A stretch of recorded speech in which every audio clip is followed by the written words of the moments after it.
3월 19일 수요일 아침입니다. 하나님의 크신 은혜와 평안이 이그스필드 교회 모든 성도님들과 함께 하시기를 소망합니다. 오늘 우리에게 주신 하나님의 말씀은 누가복음 12장 49절에서 59절까지의 말씀입니다. 내가 불을 땅에 던지러 왔노니 이 불이 이미 붙었으면 내가 무엇을 원하리요? 나는 받을 세례가 있으니 그것이 이루어지기까지 나의 답답함이 어떠하겠느냐?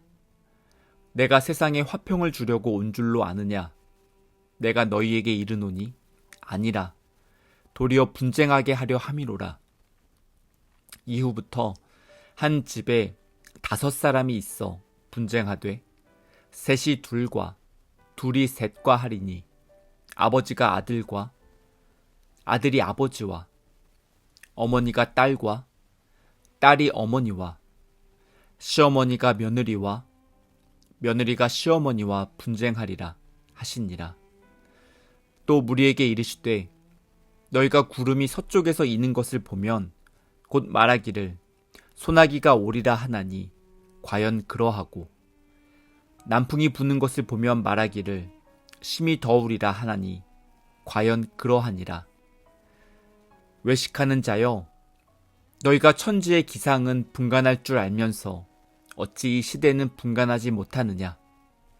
또 어찌하여 옳은 것을 스스로 판단하지 아니하느냐? 내가 너를 고발하는 자와 함께 법관에게 갈 때에 길에서 화해하기를 힘쓰라. 그가 너를 재판장에게 끌어가고 재판장이 너를 옥졸에게 넘겨주어 옥졸이 옥에 가둘까 염려하라. 내게 이르노니 한 푼이라도 남김이 없이 갚지 아니하고서는 결코 거기서 나오지 못하리라 하시니라. 아멘. 신앙생활을 하는 성도들은 모두 이중국적을 가지고 있습니다. 첫 번째는 각 개인이 이 땅에서 소속되어 살아가고 있는 나라입니다. 이민자들의 경우 자신의 국적과 현재 살고 있는 터전이 다른 경우가 있지만 많은 사람들이 자신의 나라에서 살고 있습니다. 두 번째는 영원한 하나님 나라입니다. 예수 그리스도의 복음을 듣고 구원받은 성도들은 구원의 감격을 경험하고 하나님과 동행하는 기쁨을 누리며 살아갑니다. 이런 점에서 하나님의 나라는 이미 우리 가운데 임하였습니다. 그러나 하나님의 나라가 이 땅에서 완전히 이루어지지 않았습니다. 그래서 우리는 여전히 하나님의 나라를 고대하고 기다리며 살아갑니다. 하나님의 나라를 설명할 때 자주 쓰이는 말이 있습니다. 이미, 그러나 아직입니다. 하나님의 나라는 이미 우리 가운데 임하였지만 약속된 심판은 아직 실현되지 않았습니다. 예수님의 말씀을 듣고 예수님의 가르침에 따라서 살아가는 사람들을 일컬어서 제자라고 부릅니다. 제자의 삶에는 예수님의 가르침과 말씀이 녹아 있습니다. 또한 제자들은 예수님께서 선포하신 하나님의 나라를 고대하고 바라보며 살아갑니다. 제자의 삶은 현실 세계에서도 충실해야 하고 마지막 때를 준비하며 종말론적인 신앙을 갖추어야 합니다. 오늘 본문은 누가복음 12장을 마무리하며 예수님께서 마지막 종말의 때를 어떻게 준비해야 하는지에 대해서 말씀하신 내용을 기록하고 있습니다. 먼저 49절을 보면 예수님께서 불을 땅에 던지기 위해서 이 땅에 오셨다고 말씀합니다. 불이 타고 나면 형체가 사라집니다. 그래서 불은 강력한 심판을 의미합니다. 또한 불로 태우면 세균과 불순물이 사라집니다. 그래서 불은 정결과 정화를 의미하기도 합니다.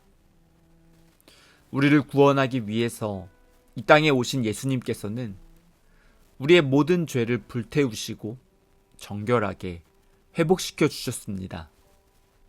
하지만 마지막까지 복음을 거부하는 사람들은 심판을 피할 수 없습니다. 51절에서 예수님께서 세상에 화평만을 주려고 오신 것이 아니라 도리어 분쟁과 분열을 일으키기 위해 오셨다고 말씀합니다.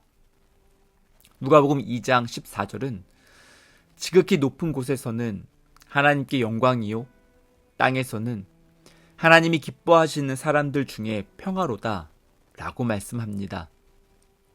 예수님께서는 분명 평화를 주시기 위해서 이 땅에 오셨습니다. 예수님께서 머무신 자리에는 치유가 있었고 회복이 있었습니다.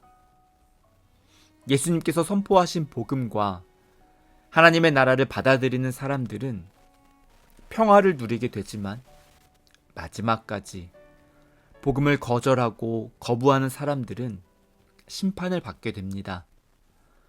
예수님께서는 미가 7장 6절의 말씀을 인용하시면서 가정 안에서도 분쟁이 일어나게 될 것이라고 말씀하셨습니다. 그리스도인들은 믿음이 성장하며 예수님을 닮아갑니다. 그리고 성령의 열매가 삶 속에서 자라나게 됩니다. 믿음이 성장한다는 것은 하나님을 사랑하고 이웃을 사랑하는 것이기 때문에 인격이 성숙해지는 것을 포함합니다.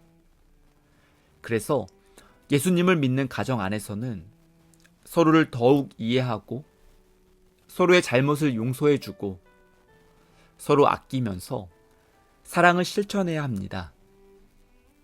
가정 안에서 그리고 다른 사람들과의 관계에서 갈등과 분열이 점점 줄어드는 것이 신앙생활의 올바른 모습으로 이해할 수 있습니다. 하지만 오늘 본문에서 예수님께서는 복음 때문에 분열이 일어나고 갈등이 생기게 될 것이라고 말씀합니다.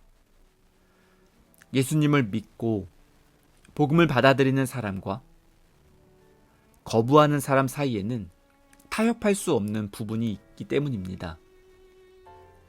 예수님께서는 당시 종교 지도자들의 거짓과 위선을 보시면서 그들과 타협하지 않으셨습니다.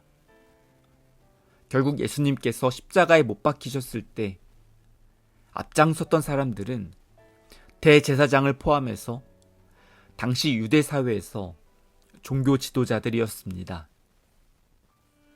우리에게 분별하는 지혜가 필요합니다. 우리 자신의 허물과 잘못 때문에 다른 사람들과 생기는 갈등이 있고 예수님의 말씀을 지키며 살기 위해서 생기는 분열이 있습니다. 이 두 가지 분열을 우리는 분별해야 합니다. 54절부터 56절은 분별에 대한 말씀으로 이어집니다. 유대인들은 자신들의 경험을 근거로 해서 자연 현상을 보고 날씨를 예측하였습니다. 지중해가 있는 서쪽에서 바람이 불어오면 바다의 습기를 동반한 공기가 이동하기 때문에 소나기가 내릴 것으로 예측하였습니다. 반면에 광야가 있는 남쪽에서 바람이 불어오면 사막의 뜨거운 공기가 올라오기 때문에 날씨가 더워질 것으로 예측하였습니다. 어른들이 허리가 쑤시고 관절이 아플 때 하루 이틀 후면 비가 내릴 것 같다고 예측하시는 말씀을 들었습니다. 공기 중의 습도가 높아지면서 관절에 전해지는 하중이 달라지기 때문에 몸이 자연스럽게 반응을 하는 것 같습니다. 때로는 기상청의 일기예보보다 어른들의 예측이 더 정확하게 맞을 때가 있습니다. 자연 현상을 보면서 날씨를 예측하기 위해서는 경험과 분별력이 필요합니다. 당시 유대인들은 자연을 보며 날씨를 예측하는 지혜는 있었지만 시대의 흐름을 파악하는 분별력은 부족했습니다. 임박한 심판이 다가오고 있었지만 그들은 아무런 위기의식을 가지지 못했습니다. 유대인들은 이 땅에 오신 예수님을 알아보지 못했고 결국 예수님을 십자가에 못 박고 말았습니다. 오래 참고 기다리신 하나님께서 우리에게 새로운 하루를 열어가게 하셨습니다. 심판이 다가오기 전에 하나님께로 마음을 돌이키는 복된 하루가 되기를 소망합니다. 하나님의 약속과 심판을 마음에 새기며 오늘도 믿음의 여정을 걸어가는 모든 성도님들 되시기를 바랍니다. 함께 기도하시겠습니다. 좋으신 하나님, 저희들을 바로 심판하지 않으시고 저희가 하나님께로 마음을 돌이킬 수 있도록 기다려주셔서 감사합니다.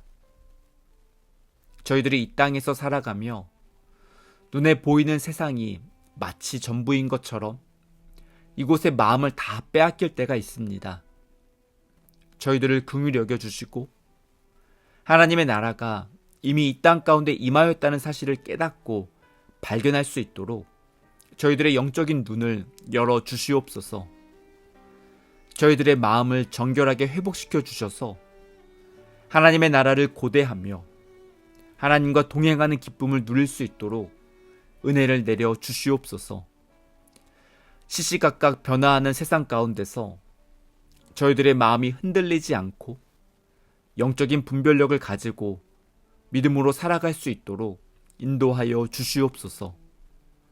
하나님께서 모든 이글스필드 성도들의 삶과 가정과 일터와 교회의 주인이 되셔서 하나님의 뜻이 나타나고 이루어지기를 간절히 기도합니다. 이 모든 말씀 선하신 우리 주님 예수 그리스도의 이름으로 기도드립니다. 아멘. 오늘도 하나님의 은혜와 평안이 이글스필드 모든 성도님들과 함께 하시기를 바라며 축복합니다.